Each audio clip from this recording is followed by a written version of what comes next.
అందరికీ నమస్కారం. ఎపిసోడ్ 101 రివ్యూకి స్వాగతం. సో, ఈరోజు ఎపిసోడ్ చూసిన తర్వాత ఇంక రివ్యూలు అవసరమా అనుకున్నా. ఎందుకంటే 'బిగ్ బాస్' రివ్యూ ఇవ్వడం స్టార్ట్ చేశారు కాబట్టి. సో, 'బిగ్ బాస్' అంటే ఆయన ఈ సీజన్‌ని, ఆ కంటెస్టెంట్స్‌ని ఎలా చూశారు అనే దానికే జర్నీ వీడియో అనేది ఒక ప్రూఫ్. సో, ఈరోజు ఇమాన్యుయల్ జర్నీ వీడియో చూసాం. దాంట్లో నేను కొన్ని అబ్జర్వ్ చేశా అండ్ కొన్ని సెగ్మెంట్స్ మిస్ చేశారు. అవి ఉండుంటే ఇంకా హైలైట్‌గా ఉండేది. కానీ ఐఎమ్ సాటిస్ఫైడ్ అండి. మెయిన్ ఎమోషనల్‌గా వర్కౌట్ అయిందనిపించింది నాకు ఇమాన్యుయల్‌ది. అండ్ చాలా అతను ఏమంటారు, చాలా ఎవరైతే వేలెత్తి ఏముంది సేఫ్‌గా ఆడేశాడు, సేఫ్ గేమ్ ఆడేశాడు, వెనకుండి ఎప్పుడో టాస్కులు తప్ప ఇంకేముంది అని చెప్పేసి ఎవరైతే అన్నారో వాళ్ళందరికీ ఈరోజు ఒక ఆన్సర్ కింద బిగ్ బాస్ ఇచ్చాడు. అండ్ బిగ్ బాస్ ఆల్మోస్ట్ నా 'బిగ్ బాస్' సీజన్ 9ని భుజాల మీద నడిపించావురా నువ్వు, దానికి చాలా థాంక్స్ రా అన్నట్టే మాట్లాడారు. So, I'm very happy. ఆ రికగ్నిషన్ వచ్చింది 'బిగ్ బాస్' నుంచి. ఆ రికగ్నిషన్ కూడా రాదేమో, ఎక్కడ కమెడియన్, ఎంటర్‌టైనర్ అన్న ట్యాగ్ ఏసేసి పంపిస్తారేమో, ఆ హీరో అయ్యాడు అనే విషయాన్ని చెప్తారా లేదా అని వెయిట్ చేశా గానీ ఐఎమ్ ఐఎమ్ వెరీ హ్యాపీ అండి. అండ్ ఆ జర్నీ వీడియోలో ఎప్పుడైతే టాస్క్ సెగ్మెంట్ స్టార్ట్ అయిందో, సీరియస్ సెగ్మెంట్ స్టార్ట్ అయిందో, అక్కడ ఒక 2 డైలాగులు వచ్చినాయి. ఆ 2 డైలాగుల దగ్గర ఆగిపోయాను నేను ఫస్ట్ టైం చూసినప్పుడు. మళ్ళీ చూసాననుకోండి. కానీ ఆ 2 డైలాగ్స్ మాత్రం నాకు చాలా అనిపించినియి. అండ్ ఇమాన్యుయల్ జర్నీని సమ్ అప్ చేసాయి అనిపించినియి. దాని గురించి కూడా డిస్కస్ చేద్దాం.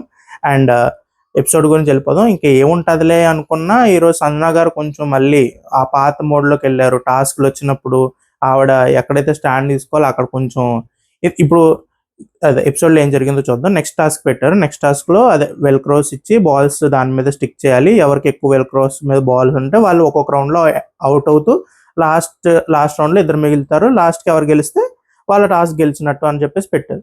ఇప్పుడు పవన్ వచ్చి ఏమన్నాడు, ఆబ్వియస్‌గా నన్నే టార్గెట్ చేస్తారు ముగ్గురు. నేను ఆ ముగ్గురు నన్నే టార్గెట్ చేస్తారు కాబట్టి ఒకవేళ నేను మీకు సపోర్ట్ చేయాలంటే సంజన గారితో, లేదా మీరు కూడా సేఫ్‌గా ఉండాలి, మీకు కూడా కొంచెం సపోర్ట్ కావాలి అంటే, ఎలాగో ఇమాన్యుయల్ మీకు సపోర్ట్ చేస్తారు కాబట్టి నేను కూడా మీకు సపోర్ట్ చేస్తాను. మీరు నా మీదకి ఆళ్ళ ముగ్గురు ఏమైనా కలిసి వస్తూ ఉంటే మీరు వాళ్ళ మీదకి బాల్స్ ఏయడానికి ట్రై చేయండి. సో దట్ నా మీద నుంచి కొంచెం డైవర్ట్ అవుతారు. సో నేను కూడా కొంచెం గేమ్ ఆడడానికి ఉంటది అని చెప్పేసి మాట్లాడుకున్నారు. మాట్లాడుకున్నప్పుడు సంజన గారు ఏమన్నారు, ఓకే. కానీ నువ్వు నాకే సపోర్ట్ చేస్తావు కదా! ఓటింగ్‌లో ఏమన్నప్పుడు, ప్లేయర్ ఆఫ్ ది డే అన్నప్పుడు నువ్వు నాకే ఓటేస్తావు కదా! అని చెప్పి అడిగారు. అడగగానే పవన్ ఏమన్నాడు, ఓకే నేను ఇస్తానండి అని చెప్పాడు. ఇది మాట్లాడుకొని మీరు ఎంత కన్‌ఫ్యూజన్‌లో ఉన్నా లాస్ట్ వర్డ్ ఏంటి మీది? సరే నువ్వు ప్లేయర్ ఆఫ్ ది డే నాకిస్తావా అంటే, ఇస్తానన్నారు. సరే అయితే అని చెప్పేసి ఇద్దరెళ్లారు. మీరక్కడైనా క్లారిటీ ఇవ్వాలి కదా! లేదు నేను ఆడలేను, వద్దు నన్నొద్దు. కానీ అక్కడ మీ గేమ్ ప్లాన్ కింద అనిపించిందది. పవన్ ఎంతైతే ఫ్రంట్ ఫుట్‌కొచ్చి ఒక బాండింగ్‌తో, అక్క అనే బాండింగ్‌తో లేదని నేను సపోర్ట్ చేస్తా. ప్లస్ తనకు కూడా గేమ్‌లో హెల్ప్ అవుద్ది, మీకు కూడా హెల్ప్ అవుతది, మీరు కూడా ఆడినట్టు ఉంటది అని చెప్పేసి మీకొక ఆఫర్ ఇచ్చినప్పుడు మీరు చెప్పేయాల్సింది. ఇంక లాస్ట్ వీక్‌లో కూడా మీరింకా ఇప్పుడు ఆ గేమ్ ఓడిపోతే ఏదో మీరు కోల్పోతారని కాదు గదా!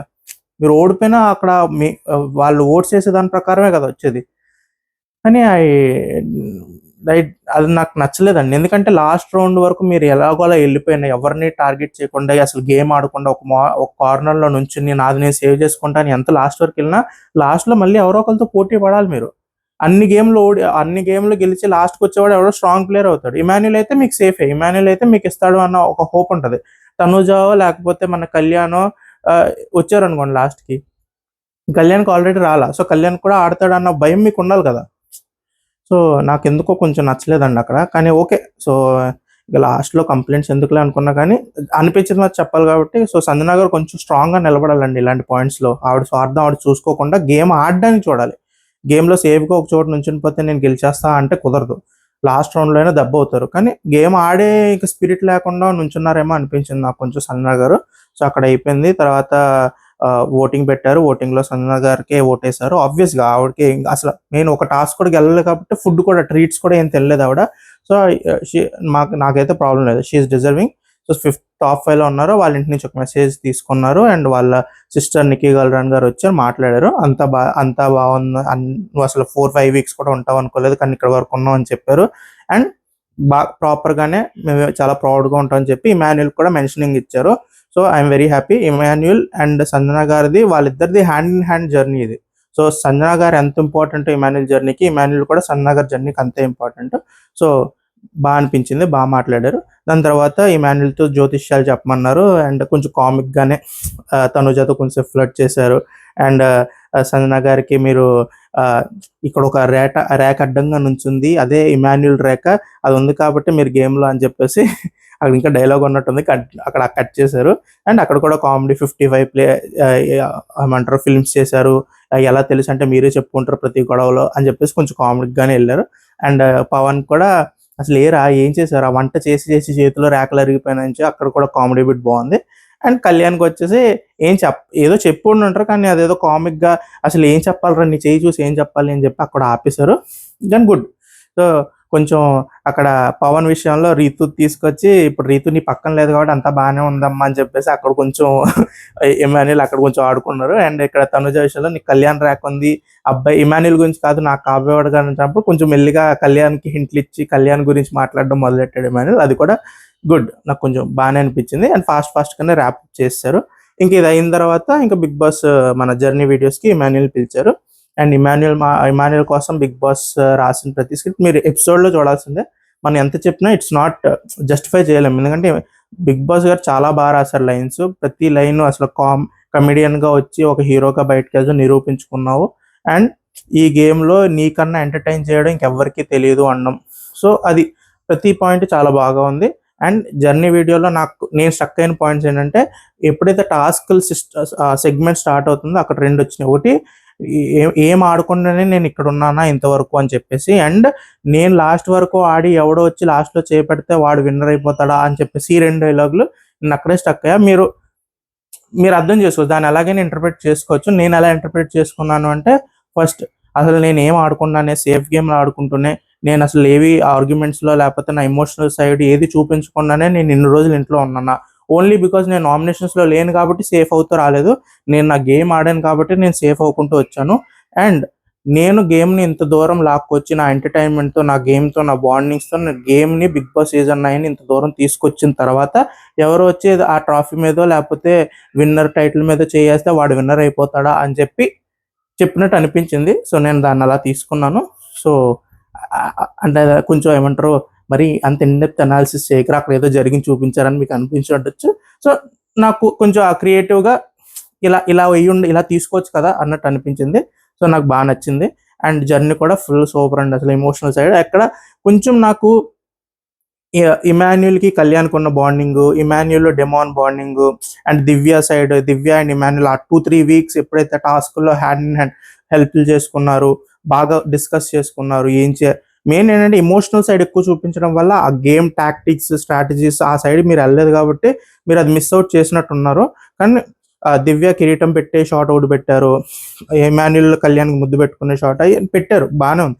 కానీ అవి కూడా చాలా స్ట్రాంగ్ పాయింట్స్. అసలు సెకండ్ హాఫ్ ఆఫ్ ఇమాన్యుల్ ఇన్నింగ్స్లో ఎప్పుడైతే ఆ తనూజ అండ్ రీతుతో గొడవలేనియో, రీతుకి తనూజ కొంచెం దూరంగా ఉన్నారో, మమ్మీ అనే బాండ్ ఎప్పుడైతే టేక్ ఓవర్ చేసేసిందో, దాని తర్వాత మమ్మీ కూడా ఎప్పుడో కొంచెం డల్ అయ్యి ఎక్కడో కొంచెం చేయి వదులుతుంది, తన గేమ్ తను చూసుకుంటుంది, ఎక్కడో గేమ్లో ఆడలేకపోవడం వల్ల బ్లేమ్స్ అన్ని ఇమాన్యుల్ మీద ట్రాన్స్ఫర్ చేస్తుంది అన్న కైండ్ ఆఫ్ టైమింగ్లో కళ్యాణ్ అండ్ మన దివ్య అండ్ డెమాన్ వీళ్ళు ముగ్గురు చాలా బాగా ఒక హోల్డ్ చేశారు ఇమాన్యుల్ని. అండ్ అది కూడా నాకు చాలా బాగా నచ్చిన సెగ్మెంట్ ఈ సీజన్లో. సో అవి కూడా కొంచెం పెట్టుంటే ఆ bromance, Emmanuel Kalyan bromance shot చాలా ఉంటాయిలేండి, కోగిలించుకోవడాలు, ఒక పెద్ద దొల్లడాలు బోల్డ్ ఉంటాయి, అవి కూడా పెట్టాల్సింది. ఆ ఫన్గాను ఆ బాండింగ్ ఇంకా కొంచెం ఎన్హాన్స్ చేయాల్సింది. Only Ritu and Tanuja bonding, ఆ ఫ్రెండ్షిప్లో జరిగిన మోసం అనాలండి, ఆ మిస్అండర్స్టాండింగ్స్ వాటి గురించి ఎక్కువ సెగ్మెంట్ ఉంది. కానీ ఇట్స్ వెరీ గుడ్ సెగ్మెంట్.